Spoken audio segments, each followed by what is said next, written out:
안녕하세요. 매일 새로운 사연을 전하는 읽어주는 사연 라디오입니다. 구독과 좋아요, 많은 공유 부탁드립니다. 오늘의 사연 시작하겠습니다. 안녕하세요. 결혼한 지 3년 된 30대 여자입니다. 남편은 소위 개천에서 용난 케이스예요. 소위 깡촌에서 태어났는데 시아버지는 가족에게는 관심이 없으셨답니다. 그렇다 보니 시어머니가 돈을 벌어 생활을 꾸려나가시며 집안의 실질적 가장의 역할을 하셨다고 했어요. 그런 탓에 어려서부터 일찍 철이 든 남편은 죽기 살기로 공부만 했다고 그래요. 그래도 그 덕분에 좋은 대학에 나와서 대기업까지 다니게 된 거라는 남편이 제 눈엔 너무 자랑스럽고 멋졌습니다. 연애한 지 1년쯤 되었을 때 남편은 저에게 프로포즈를 했고 저도 당연히 좋다고 했어요. 사귀면서 언젠가부터 자연스럽게 결혼에 대해서 이야기를 했기 때문에 이런 날이 올 줄 알고 있었고요. 무엇보다 제가 남편과 결혼을 결심하게 된 결정적인 이유는 바로 시어머니 때문입니다. 하루는 저희 친정 부모님 가져다 드리라며 콩, 말린 무, 돼지감자 그리고 직접 농사지을 신께 등을 한가득 챙겨서 서울에 오셨더라고요. 물론 따로 볼 일이 있으셔서 서울에 오신 거긴 했지만 그래도 3시간 넘게 고속버스를 타고 올라오시는 것만으로도 힘든 일인 텐데 그렇게 저희 부모님까지 챙겨주시니 돈을 떠나서 그 마음이 너무 감사하더라고요. 씻자만 들어가도 치가 떨려서 시금치도 안 먹는다는 우스갯소리가 있는 요즘, 이런 시어머니를 만나게 된 제 자신이 정말 행운아 같았어요. 하지만 저희가 식을 올리고 얼마 지나지 않았을 무렵입니다. 5일장 구경 가신다며 아침에도 통화했던 시어머니가 오토바이에 치여서 크게 다치셨다고 연락을 받았어요.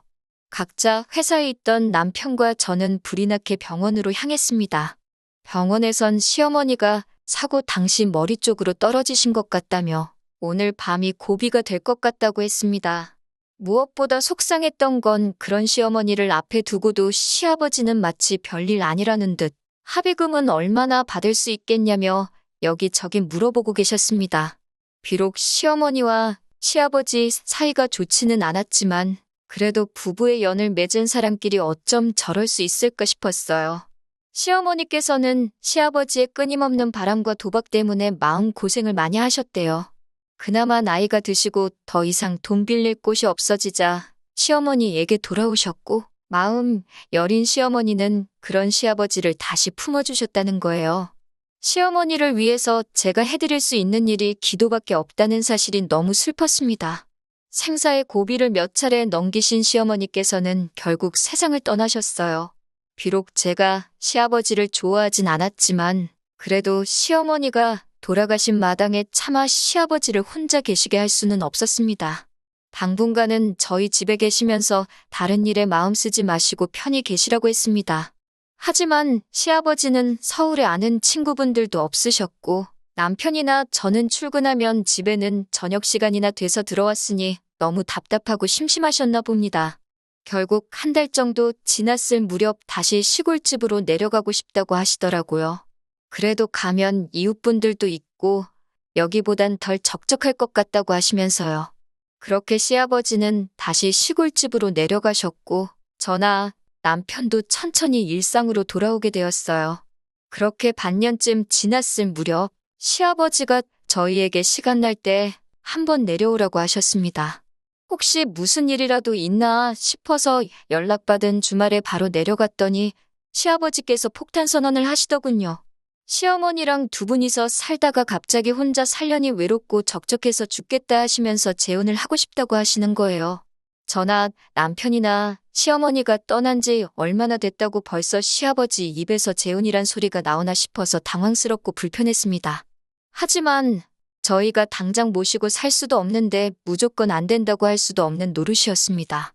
옛말에 10명의 자식이 악처보다 못하다더니 정말 그런가 싶기도 하더라고요. 결국 남편과 며칠간 상의한 끝에 좋은 분이 계시면 시아버지가 재혼을 하신다고 해도 반대하지 말자고 결론을 내렸습니다. 그리고 얼마 뒤 시아버지는 동네 이웃분에게 소개를 받은 분이라며 여사님 한 분을 저희에게 소개하셨습니다. 계모 시어머니라는 말이 듣기에 이상하기도 하고 그렇다고 새시어머니라고 부르기도 뭐하고 어떻게 불러야 하나 싶더라고요. 무엇보다 두 분이 재혼을 결심하셨을 땐 이미 저희 남편이 30이 넘었으니까 엄밀히 말하면 어머니로서의 역할은 하실 일이 없었으니 어머니라고 부르기가 내키지 않았습니다. 그렇기에 시아버지께서 그분과 같이 살기 시작하셨을 때부터 저희는 그분을 여사님이라고 부르기로 정했습니다. 제가 돌아가신 시어머니에 대해 좋은 기억이 너무 많아서 솔직히 이렇게 빨리 재혼하신 시아버지도 여사님도 조금은 믿고 원망스러운 마음이 들었습니다. 그렇다 보니 마음의 문을 여는 게 쉬운 일이 아니었어요.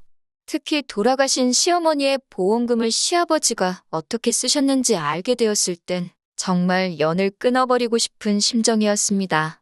시아버지께선 시어머니가 돌아가신 후 합의금으로 거진 5천만 원 정도를 받으셨어요.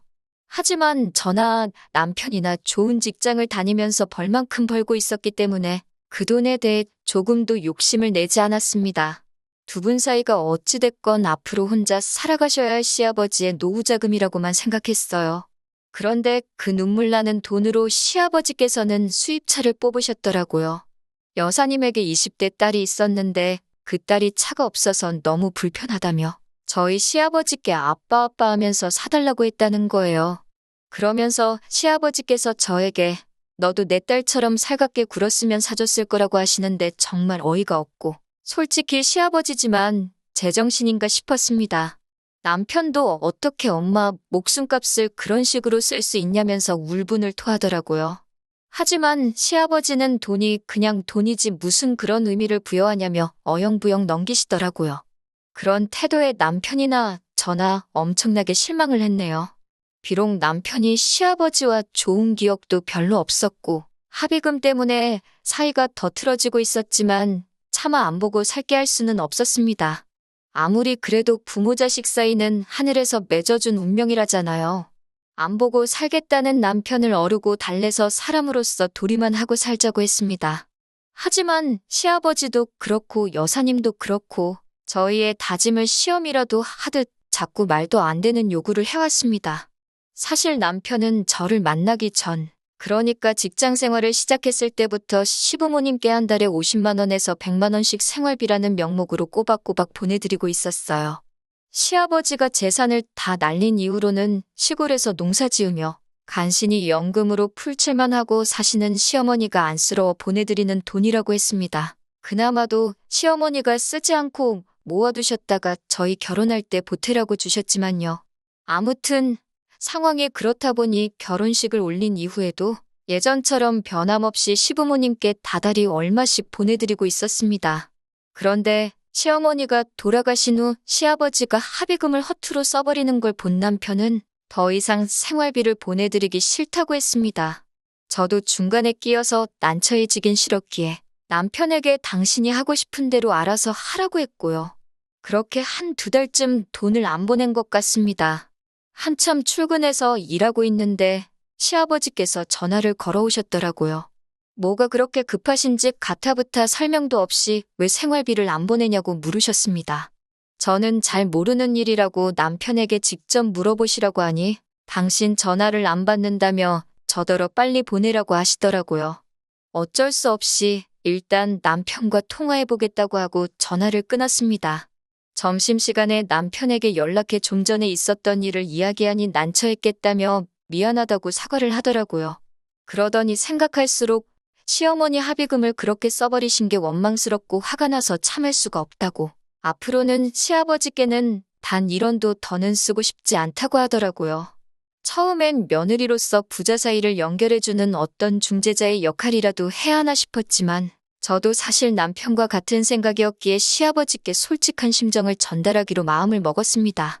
퇴근 후 집에 도착해 저녁을 차리고 있는데 시아버지께 또 전화가 걸려왔습니다. 왜 아직도 돈을 안 보내는 거냐며 짜증을 내시는데 옆에 그 여사님도 계신 것 같더라고요. 피하는 것만이 능사는 아니다 싶어서 합의금으로 차를 사신 것 때문에 남편이 속이 많이 상한 것 같다고. 그래서 당분간은 생활비를 못 드릴 것 같다고 했습니다. 저는 솔직히 그럼 아버님이 해명이든 사과든 하실 줄 알았어요. 그러면 저도 명분이 생기니까 남편을 설득할 수도 있잖아요. 그런데 갑자기 여사님이 전화를 받으시더니 그 돈으로 차를 사든 똥을 닦든 그건 자식들이 관여할 문제가 아니지 않냐며 자식은 자식돌이만 하면 되는 거 아니냐고 화를 내시더군요. 그러면서 이참에 아들 며느리 교육 좀 다시 시켜야겠다면서 어디 돈으로 생색이냐고 그러시는 거예요. 그때는 저도 어이가 없어서 저는 여사님하고는 할 말이 없으니 아버님을 바꿔달라고 정중히 말씀드렸습니다. 그러자 여사님은 호칭부터 글러먹었다며 내가 이제 네 시어머니라며 벌써부터 자길 무시한다고 우는 척슈를 하더라고요. 결국 저는 남편에게 직접 연락드려서 제대로 설명드리라고 나는 그 여사님인지 뭔지랑 말도 섞기 싫다고 했어요. 그리고 남편이 안방에 들어가서 한 20분 정도 통화를 하고 나오더라고요. 남편의 얼굴은 벌겋게 상기되어 있었는데 그런 표정은 이제껏 살면서 처음 봤습니다. 생활비는 어떻게 하기로 했냐니까 여사님은 개뿔이라며 그 아줌마 딸이 쌍꺼풀 수술 시켜달라고 하는데 돈이 없어서 그러니까 일단 그럼 100만 원이라도 보내라고 그러셨다는 거예요. 남편이 어이가 없어서 내가 왜 그 아줌마 딸 성형비용까지 내줘야 하냐니까 이제 네 여동생인데 무슨 말을 그따위로 하냐면서 당장 보내지 않으면 회사로 찾아와 깽판을 치시겠다고 그러셨답니다. 시어머니 살아계셨을 때도 좀 우악스러운 성격이긴 하셨지만 경우는 있으셨는데 한 1년도 안 돼서 사람이 저렇게까지 막무가내로 변할 수 있나 싶더라고요. 제가 정말 쫓아오시면 어떡하냐고 그냥 보내드려야 되는 거 아니냐고 그러자 쫓아오시면 그날로 영 끊어버릴 거라며 신경 쓰지 말라고 하더군요. 결국 남편은 끝끝내 돈을 안 보냈고 시아버지도 치사하고 더럽다 생각하셨는지 한동안 연락이 없으셨습니다. 가끔 시아버지가 어떻게 지내시는지 걱정도 되고 궁금하기도 했지만 남편이 절대로 연락하지 말라고 하더라고요. 하지만 가끔씩 남편을 바라보면 왠지 모르게 쓸쓸하고 공허해 보여서 가슴이 아팠습니다. 언젠가 기회가 되면 다시 잘 지낼 수 있도록 자리라도 만들어 볼까 생각했어요. 그리고 얼마 전 시아버지는 또 다시 저에게 연락을 해오셨습니다. 이번에는 또 무슨 말씀을 하시려는 걸까 전화기를 집어드는 순간부터 심장이 터질 듯이 두근거리더군요. 떨리는 마음으로 전화를 받으니 지난번과는 달리 기분 좋은 일이라도 있으신 듯 목소리가 매우 밝으셨어요. 무슨 일이냐고 여쭈니 여사님 딸이 시집을 가게 되었다며 상견례를 해야겠다고 하시더라고요. 그 말을 듣는데 순간 기가 찼어요. 저랑 남편이랑 양가 어른들 모시고 상견례하던 날 시아버지는 오지 않으셨거든요. 지난 밤 숙취로 속이 안 좋아서 차를 못 타겠다는 이유였습니다. 그 말씀을 약속 시간을 1시간도 채 남기지 않고 해주셔서 결국 시아버지 없이 상견례를 해야만 했습니다. 남편이 그날 그러더라고요. 시아버지는 아들 인생의 중요한 순간엔 항상 부재 중이라고 입학식, 졸업식뿐만 아니라 군대 가는 날까지 한 번도 나오신 적이 없다고요. 그런데 상견례도 그런 식으로 넘기셨던 게 남편이 무척 상심이 큰 듯 했었습니다. 그런 시아버지가 당신이랑 피 한 방울 섞이지 않은 딸 시집 간다니까 좋아서 저희한테 전화를 하신 거죠. 저는 오만 가지 복잡한 생각이 들었지만 그래도 차마 몰아 따질 수는 없어 그러냐고 축하한다고 했습니다. 그러자 시아버지는 그래서 말인데 저희들도 상견례 자리에 나오라는 겁니다. 시아버지 말씀에 따르면 여사님이나 그 딸이 참 어렵고 불쌍한 사람들이라 남자 쪽에서 깔볼 수도 있기에 저희 남편을 친오빠로 저를 동서로 소개했다는 거예요. 대기업을 다니는 잘 나가는 젊은 오빠 부부라고요. 그러면서 와서 자리도 빛내주고 밥도 시원하게 한번 사주고 가라시더군요. 그 말을 듣는데 어쩜 사람이 이렇게 뻔뻔하고 속이 없을 수 있을까 싶어서 헛웃음이 다 나왔습니다. 그날 남편에게 시아버지와 통화했던 내용을 전하니 노발대발 난리가 났어요. 노인네가 미친 거 아니냐고 우리가 거길 왜 가냐며 정말 본 적 없는 무서운 표정으로 남편은 붕괴하고 있었습니다. 저는 일단 만나서 이야기를 하자고 시아버지도 기댈 데가 없으시니 저러시는 거 아니겠냐고 남편을 달랬습니다. 하지만 저도 시아버지가 정말 너무하신다 싶었어요. 피 한 방울 안 섞인 사람 때문에 왜 친아들 가슴에 대못을 박는 건지 이해할 수가 없었습니다. 그러다 며칠 전 시아버지가 이 사태의 결정타를 날리셨습니다. 연락도 없이 시아버지가 그 여사님과 그 딸까지 대동을 하고 서울에 올라오셨더라고요. 늦은 오후에 전화가 와서는 지금 고속터미널인데 좀 데리러 오라고 하시더라고요. 일하다 어떻게 나갈 수도 없고 해서 일단 택시 불러드릴 테니 택시 타고 집 근처에 있는 식당이든 카페든 들어가서 뭐 좀 드시고 계시라 했습니다. 퇴근하자마자 눈썹이 휘날리게 식당에 도착하니 남편도 곧 오더라고요. 딱 봐도 남편이 끓어오르는 화를 누르고 있는 게 보였습니다. 시아버지는 그 여사님 딸이 꼭 서울에서 결혼 준비를 하고 싶다 하신다며 그런데 머물 곳이 없으니 저희 집에 좀 데리고 있으라는 거예요. 그러면서 그동안 생활비 안 보낸 거 이자 달라 소리는 안 할 테니까 그 돈으로 여동생 시집 가는데 좀 보태라고 하시더군요. 이쯤 되니까 이제 제가 오히려 분해서 견딜 수가 없었습니다. 아니, 신혼부부 사는 집에 피 한 방울 안 섞인 여자를 데리고 있으라는 게 상식적으로 말이 되냐고요. 그랬더니 시아버지가 저더러 무슨 생각을 하는 거냐며 수준 떨어진다고 하시더군요. 그 여산제 아줌만지는 한술 더 떠서 줄 사람은 생각도 안 하는데 김칫국 마신다고 그러는데 얼마나 천박하던지요. 결국 제가 그 아줌마한테 나이 먹을 만큼 먹었으면 곱게 늙지 나이 들어서 꽃뱀짓이냐고 했습니다.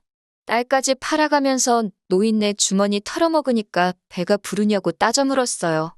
이쯤 되니 저도 눈에 뵈는 게 없었거든요. 시아버지께도 한 소리 해야만 하겠더라고요. 부모가 먼저 부모답게 행동을 하셔야지 자식도 자식돌이를 할 거 아니냐고요. 그러자 시아버지가 저를 한 대 칠 듯이 손을 드시더라고요. 남편이 시아버지 팔을 낚아채며 지금 뭐 하는 짓이냐고 말하고 제게서 떼어놔 줬어요.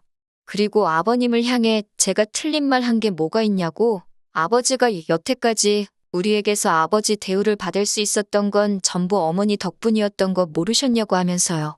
그런데 이제 와서 어머니의 남편이 아니라 이 꽃뱀 같은 사람의 남편임을 자처하시니 남편도 이제 더 이상 아버님을 모셔야 할 이유를 못 느끼겠다며 더 이상 남의 가족을 위해 제 돈은 못 쓰겠으니 이만 돌아가시라고 했어요. 아버님도 처음에는 남편한테 자식 키워봐야 소용없다. 뭐 이런 말을 하시며 남편을 다그치셨지만 남편도 완강하게 나오니 어쩔 도리가 없어 이내 포기하고 가시더라고요. 시아버지 생각에는 그래도 어떻게 자식이 부모를 버리겠냐는 생각이 있던 것 같아요. 네 엄마도 결국 나를 다시 받아줬는데 너라고 별 수 있겠냐는 듯이 말하고는 자리를 떠나셨죠.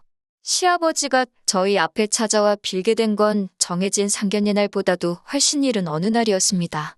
재혼한 그 여사님이 아버님 남은 재산까지 전부 들고 야반도주를 했다고 하네요. 아들과 며느리가 대기업에 다니고 있으니 저희로부터 뭐라도 빼먹어볼까 한 것 같은데 그날 저희들의 단호한 모습을 보고 더 이상 아버님에게서 빼먹을 게 없다고 생각했는지 다 챙겨서 내빼버린 거예요. 하루아침에 모든 걸 잃게 된 아버님은 저희 앞에 찾아와 사죄를 하는 것 외에는 아무 방법이 없었던 거죠.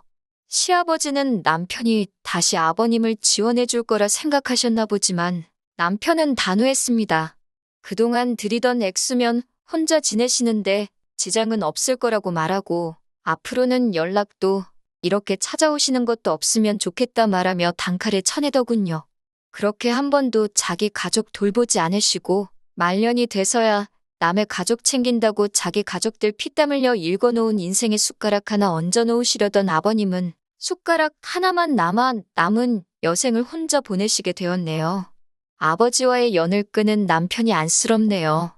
강한 척 말은 했지만 그날 남편이 참 많이 울었습니다. 저와의 행복하고 깨끗한 미래를 위해 힘든 결정 내린 남편이니만큼 제가 잘 도와줘서 앞으로 남은 삶 행복하게 한번 살아보려고 합니다.